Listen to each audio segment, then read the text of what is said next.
On August 20th, 2011, TV personality Kim Kardashian was married to NBA player Kris Hymphries with a wedding ceremony which was reported to have cost about $10 million.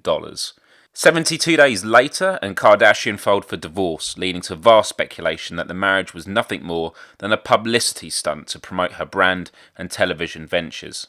This is a story which echoes loudly across the mainstream media, and therefore I ask these questions. Who actually cares? Why should people care?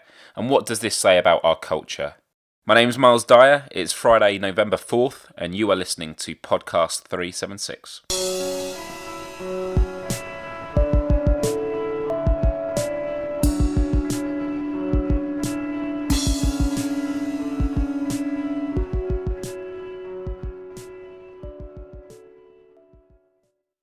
Hi everyone, now before I start this podcast I just want to do a follow-up to the previous one which was called Greek Democracy, and it's amazing that within 24 hours or 48 hours of the last podcast it turned out that the referendum the Greek Prime Minister promised his people of whether or not they want to stay in the Euro is now not happening. So democracy has failed in that sense, if you ask me. For anyone who doesn't know what I'm talking about, just check out my last episode, which was episode 117, called Greek Democracy.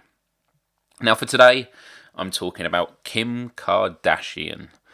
Now many of you are thinking, Myles, why on earth are you talking about her? And I'm just going to put my hands up right now and say, about a week ago, I had no idea who this person was. And many of you probably think that's a good thing. I am just so disconnected with popular culture, really, and celebrities. I mean, I probably know the names. Kim Kardashian, I'm sure I heard the name before, but I never knew what she was and what she did. And actually, having researched into her background for this podcast, I don't really feel that I'm missing much. Now, the reason I want to talk about it today is this. She had a wedding 72 days before getting divorced, which reportedly cost $10 million, and that was a conservative estimate. Some people are reporting $20 million, $30 million. And although the questions that I asked at the beginning of this podcast were, why do people care, should we care, and what does this say about our culture, I think are questions that don't really need me to go into with much detail. I'm sure you can answer those straight off the bat. But I just want to ask another question on top of that, which is sort of the reason, well, it is the reason I'm doing this podcast. And it is, how can we excuse behaviour where people are spending such vast amount of money for events like weddings? Now, there's two parts to this question. The first part is it a person's right to spend money how they wish? And secondly,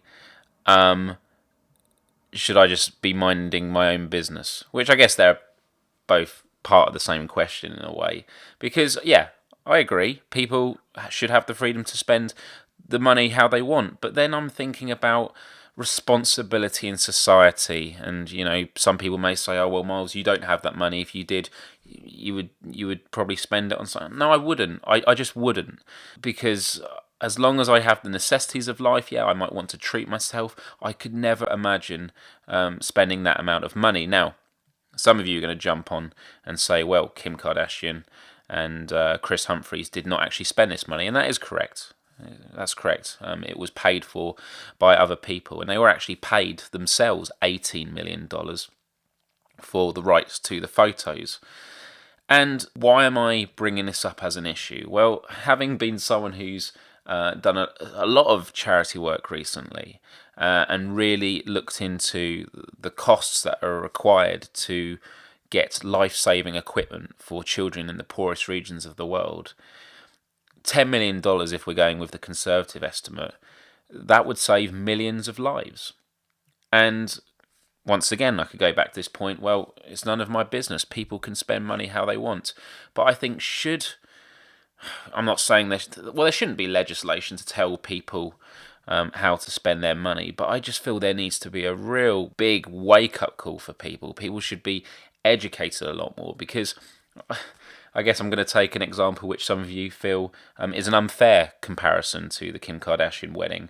But if someone is consuming vast amount of food because they like food, and it's deemed as abnormal behaviour. And don't forget, abnormal behaviour is comparing one person's behaviour to the general population. So you would say it's abnormal behaviour, and then the state would intervene to ensure this person returns to normal behaviour. Is there some kind of psychotic nature behind people that are willing to just let this money be spent on events like weddings like this? I just think it's completely and utterly absurd. Now, someone I'm working with at the moment, John Ronson, a journalist, a fantastic journalist. I've just been working on a series of him called Escape and Control, which is about people who use the internet to try and control others. And he is well known for a book he published recently, which was called The Psychopath Test. And it's a 20-item list. And if you score 18, 19 or 20, it means you're a psychopath.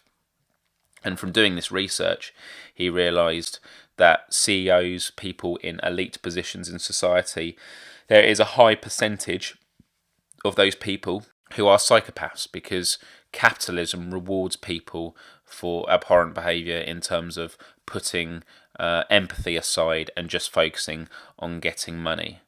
And we are breeding this culture. It goes to that last question I said on the beginning of the podcast. What does it say about our culture? What it says to me about our culture is we are making it clear to people growing up in this world that you get rewarded for becoming famous just for the sake of being famous, and that money is what it's all about, just owning as much money as you can, being rich and wealthy. And actually, I guess the psychological aspect to why do people want fame is because fame is something which is associated with security. If you're famous, you will be living a comfortable lifestyle, which can't be said for many people at the moment in the current economic situation.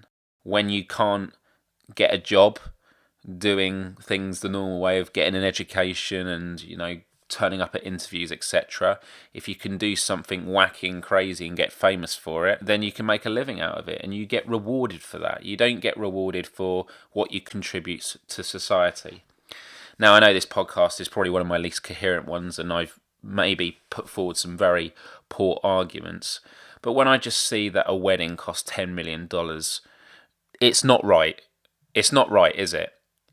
And is it me just being old-fashioned? Is it me being uptight? Should people be allowed to do whatever the hell they want with money? Or should society have a much bigger responsibility? Because even if she said, let's just have 1 million go towards the wedding, and then 9 million can go and save over 5, 6, 7 million kids who are suffering with malnutrition at the moment, I think that would be better. But then again, it's not my choice. And it's not to say that she doesn't do charity work. She perhaps does do charity work. But I'd like to think that charity work just doesn't end once you've done it. I think it's a lifelong commitment.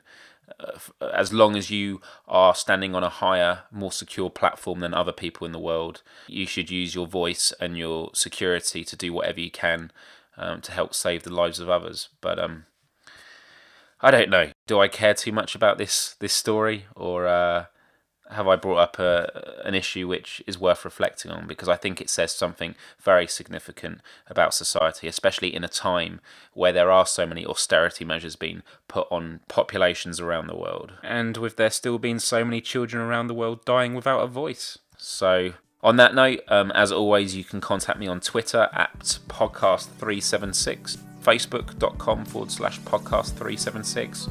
Thank you for listening, and I will see you soon on another Podcast 376.